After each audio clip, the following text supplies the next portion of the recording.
Hello everyone, today we are going to learn how to perform the assay of copper sulfate. For this we require sodium thiosulfate solution, sodium carbonate, potassium iodide, copper sulfate and potassium bromide. For the performing of assay, first we have to prepare 0.1 normal sodium thiosulfate and standardize it. So for the standardization we are going to prepare sodium thiosulfate solution. For this we require 24.8 gram of sodium thiosulfate and 0.2 gram of sodium carbonate as a preservative. Let's prepare it.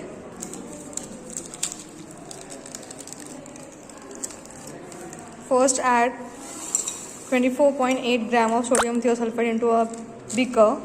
Take 2 to 300 ml of water into beaker.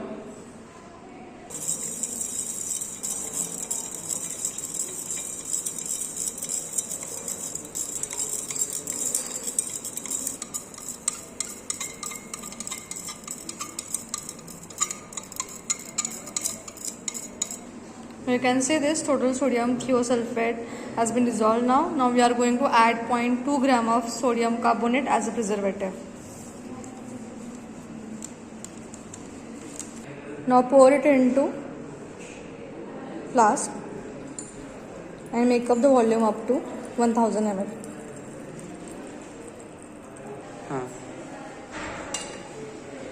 Now we are going to make up volume up to their line.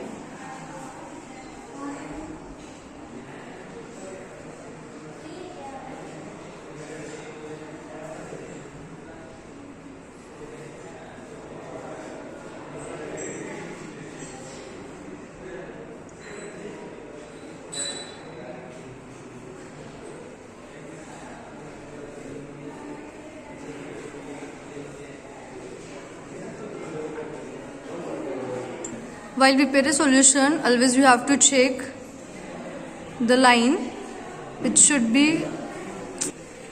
The line should be at lower meniscus. You can see this. Okay, now we are going to perform the standardization of the sodium thiosulfate. After completion of first step, preparation of sodium thiosulfate, now we are going to standardize sodium thiosulfate. For this we require 0.21 gram of potassium dichromate, 3 gram of potassium iodide and 2 gram of potassium bicarbonate. First we are going to add potassium dichromate in a iodine flask.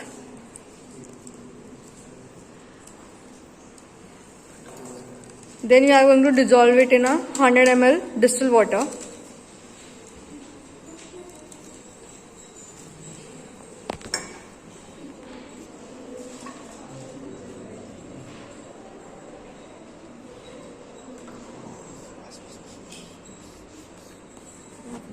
बस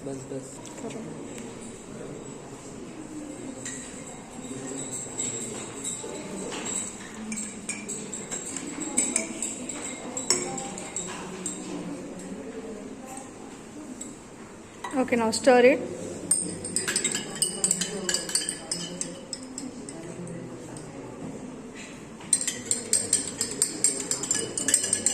After dissolving 0.21 gram of potassium dichromate, now we are going to add 3 gram of potassium iodide.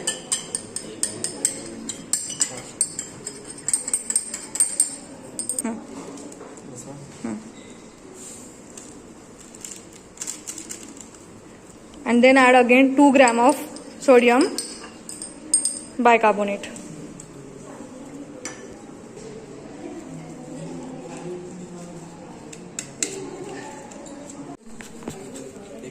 Now add 5 ml of hydrochloric acid into it. After addition of hydrochloric acid, there will be the formation of yellow colored precipitate. Now add 5 ml of hydrochloric acid into it.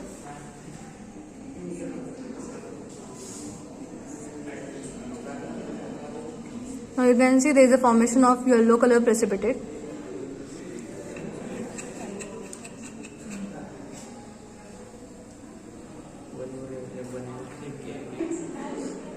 Now the yellow color precipitate formed after the titrated with sodium thiosulfate. Now we are going to titrate this solution till the formation of yellow color precipitate. The precipitate can yellowish to yellowish green. Now you can see this is a slight change into the green color. Greenish. This one.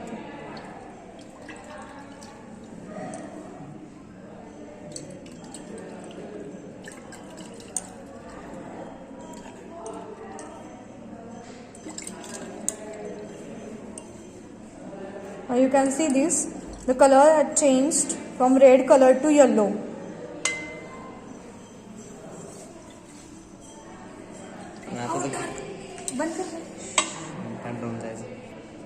Now you can see this, the color has changed to green color. Now we are going to add 3 ml of starch indicator into it.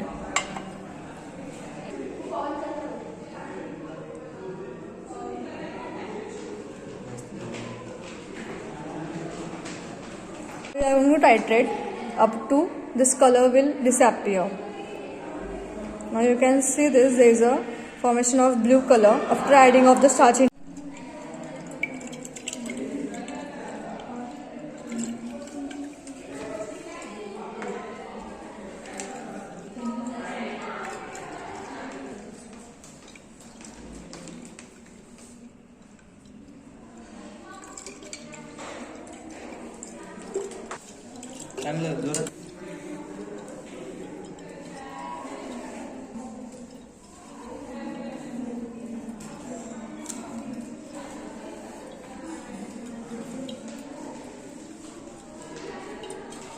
Now slightly color is shifting to the white color. It means that this blue color is disappearing now.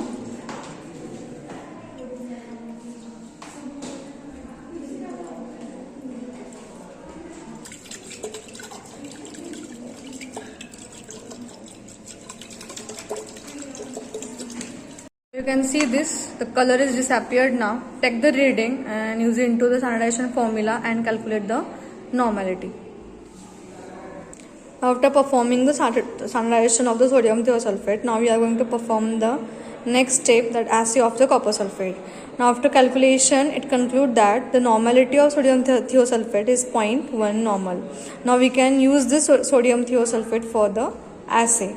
Now for performing assay, we require the sample, which is copper sulfate 1 gram, potassium iodide, 2 gram of potassium thiocyanate, acetic acid and the starch indicator. Now let's start the procedure. Now add 1 gram of copper sulfate into iodine flask. Then add 50 ml of distilled water and dissolve it.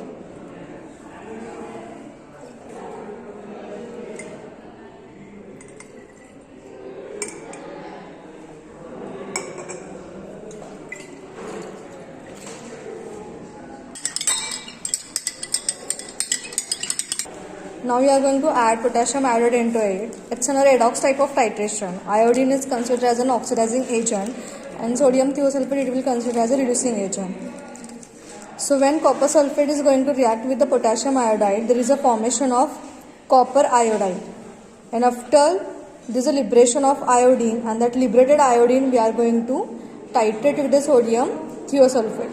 So iodine it will consider as a oxidizing agent. So this titration is also called as a redox titration and iodimetric titration. Now we are going to add 3 ml of starch indicator into it, and you can see this, there is a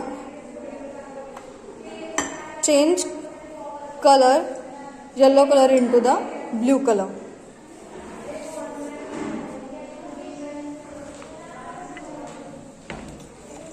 See this.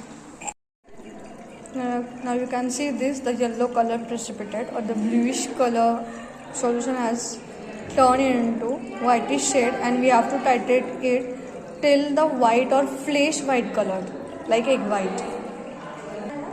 Now you can see this white color has changed to the white flesh color, so that will be our end point.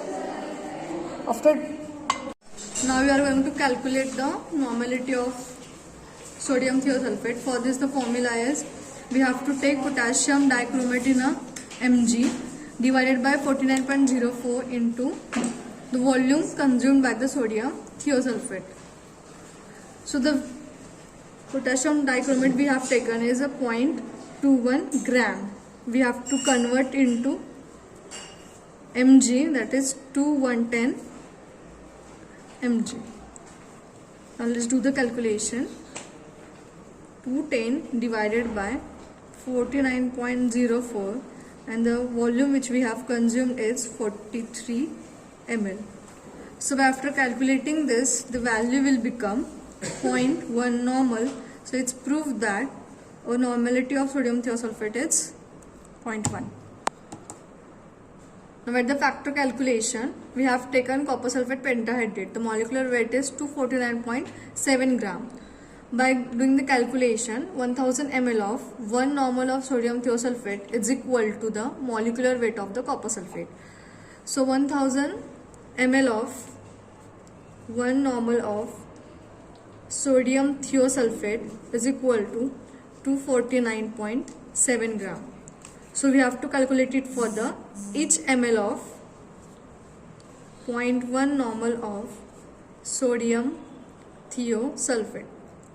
So by doing this calculation, your reading will be 0.02497 gram. So this will be your factor. Now this factor we are going to use in the calculation of the percentage purity.